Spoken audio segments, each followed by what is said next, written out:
Greetings, Otaku Faithful. Thank you for joining me again this week. Once again, it's Larry Williams, OAW Commander-in-Chief, and I'm here to bring you all yet again another Arrow episode review right here on Otaku Assemble! Weekly, and as always, here to bring you the latest in this week's Arrow episode reviews. And this is my review of Season 4, Episode 3, entitled Restoration. Appropriately titled, because in this week's episode we got the restoration of two things. The first being Oliver and Diggle's partnership, and the second being Sara. We got Sara's resurrection in this week's episode, and both of which were the focal points of the two separate storylines. So, my general thoughts on this week's episode, to be honest with you guys, I actually have mixed feelings. And that's because, on the one hand, the Oliver-John story, I really liked. The Sara resurrection story, I thought was a letdown, to be perfectly honest. And so that's why I'm kind of mixed on the episode as a whole. So brief summary on the episode with the Oliver and John storyline. Pretty much what we got was John has finally gotten his first main lead on his investigation of h.i.v.e, what with an associate of Damien Darhk's arriving in Starling City and pretty much her work with Damien Darhk's operation. So John finds out that this lady is in town, and of course he's following the lead. That leads him to him and Oliver actually, to cross hairs with the first metahuman on Arrow this season, which I actually liked, because if you all remember from my Flash review, I mentioned that this week in this week's Flash episode was when we got the first episode where we were dealing with human villains rather than metahumans. So that was a change of pace for Flash, and then for Arrow they did the same thing where this is the first episode where we're dealing with a metahuman villain and not one of Damien's associates, or a street level criminal or mob boss or something like that. So anyway, so John follows. He finally gets his first lead. Of course, that leads nowhere because Damien ends up taking her out because she becomes a liability. And so, but throughout the process, with John following that lead, and then with Oliver having to deal with Double Down, who, for the record, I think was really cool. I really dug how they explained his powers and how they operated and everything. I thought it was pretty cool, and the actor portraying him, I think, did a good job. All of that I thought was cool, and I'll be interested in seeing that character return at some point, because they sent him back to Central City and he's in Iron Heights, which I found kind of funny that they put a metahuman in Iron Heights, but okay. But I'll be interested to see that character resurface. But between the two conflicts, if you will, what was most important and what we got out of the storyline was that Oliver and John have started to at least cooperate more. I won't go as far as to say that they necessarily trust each other. You know what I mean? That mutual trust has been reestablished. I won't go that far, but at least they're collaborating again. At least they're cooperating again. Oliver admitted to John and they hashed it out, which, for the record, was my favorite scene in the episode when Felicity gets on their asses. I loved that scene. I was like, damn! Felicity laying down the law, putting her foot down like, I'm sick of y'all shit. I'm sick of y'all shit. But anyway, so, but they finally hashed things out, and from Oliver's perspective of things, we got that, Oliver, he's apologized, he's been trying to regain Diggle's trust, but it's a matter of the fact that Diggle won't allow him the opportunity to earn it back. It's not a matter of whether or not he accepts his apology. It's not a matter of whether or not he will immediately trust him again. But Diggle hasn't been giving him the chance to earn it, to prove himself.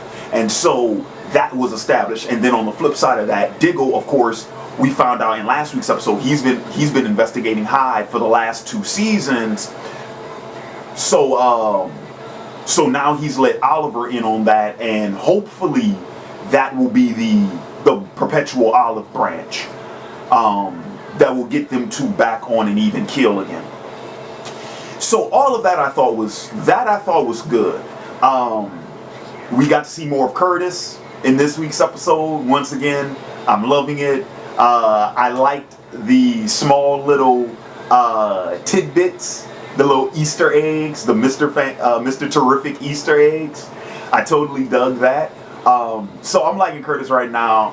I'm stoked to see where they'll take him from here on out. And then the cliffhanger, what we left that storyline off of with Felicity being contacted, I'm almost positive that's Ray. So expect Ray to resurface sometime soon, and it'll be real interesting to see, because I mean we already have the Felicity Curtis thing going on where it's like they're working together, and now Curtis knows that she's working with the Green Arrow, so you know he will slowly be he will slowly sort of join the fold, if you will, so slowly being acclimated to the team. But once Ray returns, then that's another element. So it'll be real interesting to see what happens within the Palmer Tech house between Felicity, Curtis, and then once Ray returns, how their separate team will form. That'll be cool. All right, so now let's talk about the Sara resurrection story. Okay, so here's my problems with it. First off, what I liked about it. Number one, of course, Sara's back. If you all will recall, I've mentioned it in my previous Arrow episodes. Sara was or is my favorite character on the show. I love Sara. I love her, absolutely. And so, of course, I was upset when season 3 premiered, you kill her off. Which was why I didn't have much interest in season 3 and why halfway through it I just gave up on it. So keep that in mind, because I'm going to preface this section of the review by stating, remember, I have not seen the second half of Arrow. I read about it on Wikipedia, but I didn't actually watch the episodes. So the introduction of the Lazarus Pit, what's going on with the League of Assassins, Malcolm's involvement, Misa, all that jazz, Thea's, using the Lazarus Pit, all of that, I only know brief information about, okay? But here's my problem with the story. Like I said, the things I liked about it, Sara's back. That's the big thing. I found it kind of funny that now we have introduced the supernatural element of the Lazarus Pit, because I was not aware that last season the concept was the Lazarus Pit can only heal, but it doesn't revive. I didn't know that they did. I'm assuming they were still toying with the realistic notions, So, last season the idea is that, oh yes, a pit that can rejuvenate you is much more realistic than one that can bring you back to life. I'm assuming that's what they did, because in the comics, the Lazarus Pit, that is the thing it is most popular for. It is well known for resurrection, bringing people back from the dead. So the idea that they introduced this into the series beforehand, and now in this episode we're like, oh, we don't know if it will actually bring people back to life. It's like, then what? Okay, whatever. So, but once again, like I said, this season we're taking the more supernatural route. So yes, the Lazarus Pit is performing the way it does in the comics. Cool. Though I will say, though, from a visual standpoint, where's my hot boiling green water? I'm like, what the? I said, this shit looks like a spa. Looks like a hot tub. I'm like, what is this shit? Where is my lagoon in the cave with the boiling, smoldering green, like, ooze Lazarus Pit? I'm like, what is this shit? I'm like, man, get that shit out of here. I'm like, what is this? They got candles and shit lit. And I'm like, what is this? I'm like, all right, whatever. That's just that's just a visual nitpick, guys. Don't mind me, it's just a visual nitpick. But I'm thinking the Lazarus Pit. I'm like, yeah, we going underground, deep into the core of the earth, boiling primordial, supernatural forces, Lazarus Pit, and this shit just looks like my friend's hot tub. Alright, anyway, moving on. But no, my major problem with the Sara resurrection bit is the characters' motivations. They don't make sense, they don't line up. This is what I mean. Okay, Thea, her motivations, where she stands in this episode, I think her and Nyssa, and they're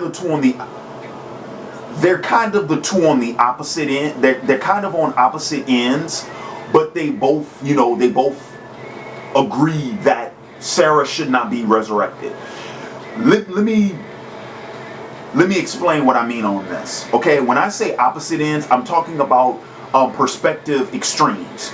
Nyssa is coming from a first-hand, second-hand experience, meaning that she's seen her father use the Lazarus Pit. She knows what it is capable of, right? Second-hand experience. She's seen what it can do. She knows what it's capable of. First-hand experience in the sense that she's the one closest to Sara. She does not want the effects of the pit to happen to Sara, okay? Sara died. She grieved. She moved on. Let's not go down this trail again. Okay. So that's what I mean with Nyssa when I say that second person, first person perspective. All right. One side. On the opposite end of that spectrum, once again, still agreeing, don't resurrect Sara, you have Thea. Thea comes from Thea is more of a first person perspective on both sides of that argument. And this is what I mean. Number one, do not resurrect Sara. Why? Because Thea used the Lazarus Pit. She is experiencing the side effects, so she knows what that'll do to Sara. And then number two, Thea was the one who killed Sara. That's her guilt that she has to deal with. That's her baggage. Okay? So both of them agree, don't do it. And they both have different different perspectives, different viewpoints, though they appeal to each other's argument. You follow? Okay. Those two made sense. Laurel, no fucking sense whatsoever. And this is what I mean. Everybody and their grandmother told her, do not resurrect Sara. She ignored every word. Even after, remember what I said about that first person, second person experience and perspective? She saw what happened to Thea. She knows what has happened to Thea. She has been told what the Lazarus Pit is capable of. She knows the harm and the risk that she is taking, and she ignores all of it. All of it. And this is what I mean. This is why I say it doesn't make sense, and why I think it's poorly written. Now keep in mind, if this was stuff that they laid the groundwork for in season 3, which I'm pretty sure they did. Remember, with all I saw was the first half of season 3, and in the first half of season 3, all we saw was Laurel grieving to the point of irrationality, where she was just being, she was practically batshit crazy from the grief, okay?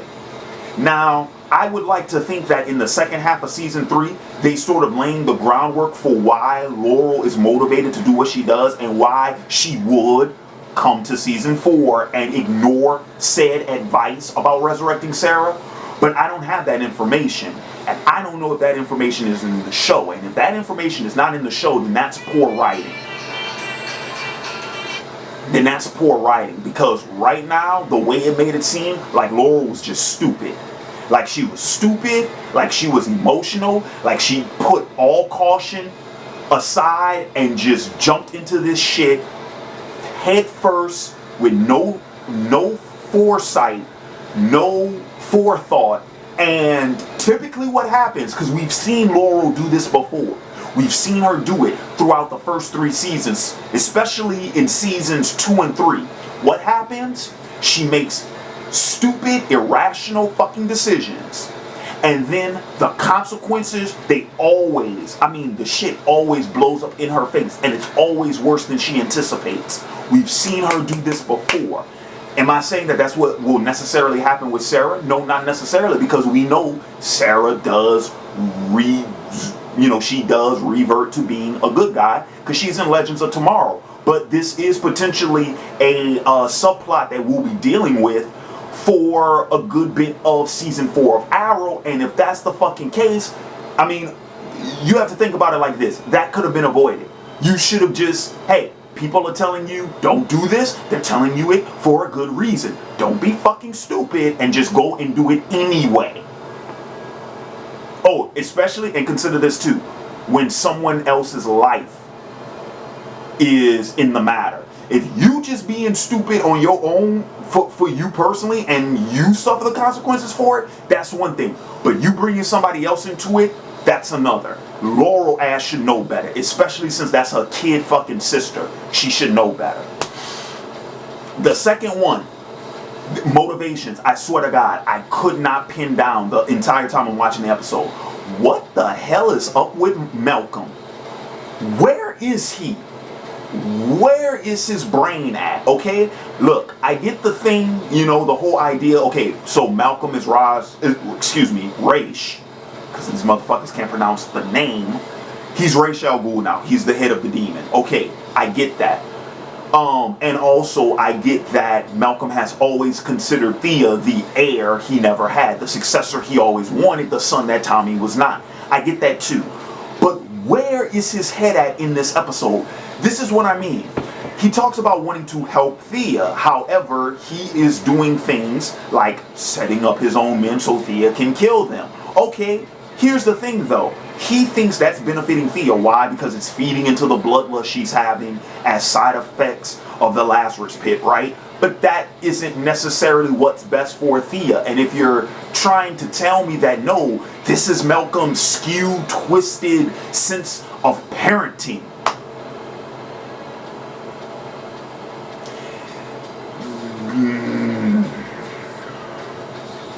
that doesn't really follow. That doesn't really follow, and it seems like a half measure. It seems half-hearted, because if that was the case, and if Malcolm was really invested in Thea's development as an heir and successor, why would he not be trying to get her into the League of Assassins? Why would he not trying to bring her into the fold entirely? Now, granted, I do understand that's what he attempted in season 3, but why would he not continue that? And hey, here's the thing. That sort of approach is not outside of the realm of possibility, because do you all remember what Ra's al Ghul's, one of his major character motivations in the comics is with Batman? How many times has Bruce turned him down? How many times has Bruce defeated him, and he still considers Bruce heir to the demon, my successor, and I am going to bring him over to my side. I am going to bring him into the fold, come hell or high Lazarus Pit water. So what I'm saying is, they don't seem to be doing that with Malcolm. So what is his motivation with Thea? What is his end game? What is it that he is actually trying to accomplish? Because I can't figure it out. And then to make matters even more confusing, when we get to the topic of Sara's resurrection, it's theoretical. It's never been done. No, you shouldn't do it. And then he just fucking turns around and be like, okay, yeah, I'll let y'all do it. For what? What does he have to gain by doing that? He certainly lost, because we saw that Nyssa destroyed, or at least sabotaged, the Lazarus Pit to where it couldn't be used. So Malcolm lost.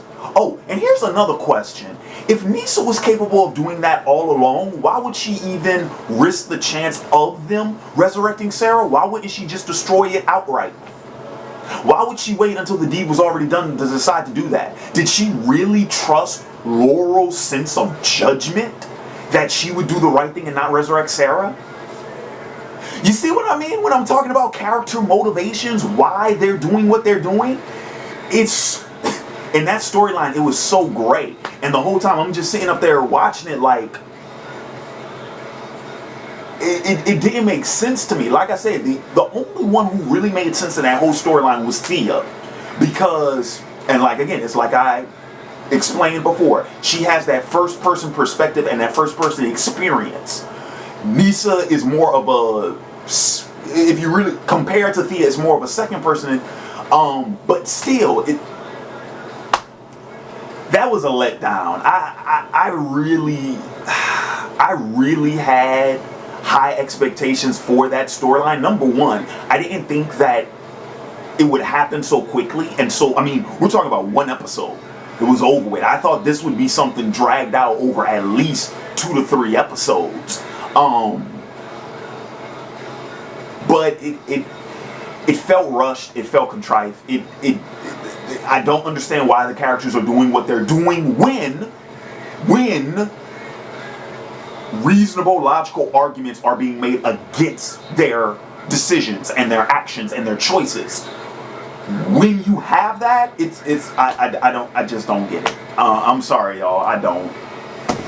All right, so that pretty much wraps up my thoughts on the episode. Like I said, overall, I think the episode was good because I think that Oliver and John's story outweighs the Sara one.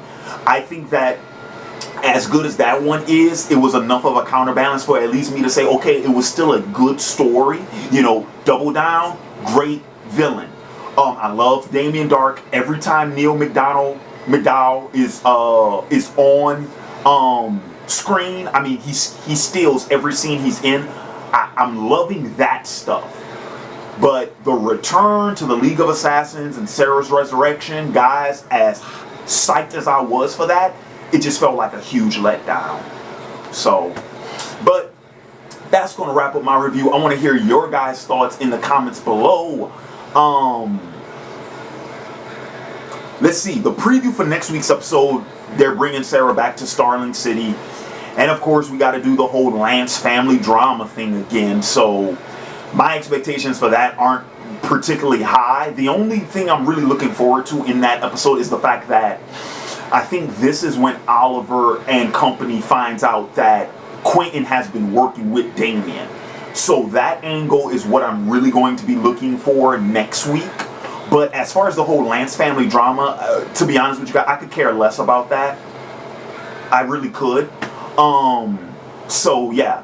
So guys, in the comments below, leave your thoughts both on this week's episode and let me know what you guys think going into next week's episode. And as always, be sure subscribe, like, share if you dug this video, if you like my videos, if you dig my channel, you know, feel free.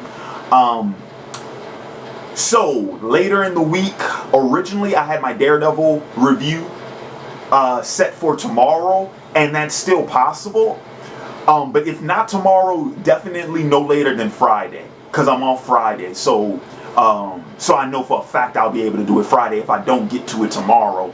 And then once again, either Friday or that Saturday will be my Supergirl expectations video. So with that being said, this has been Larry Williams, OAW Commander-in-Chief, signing off. And until next time, peace.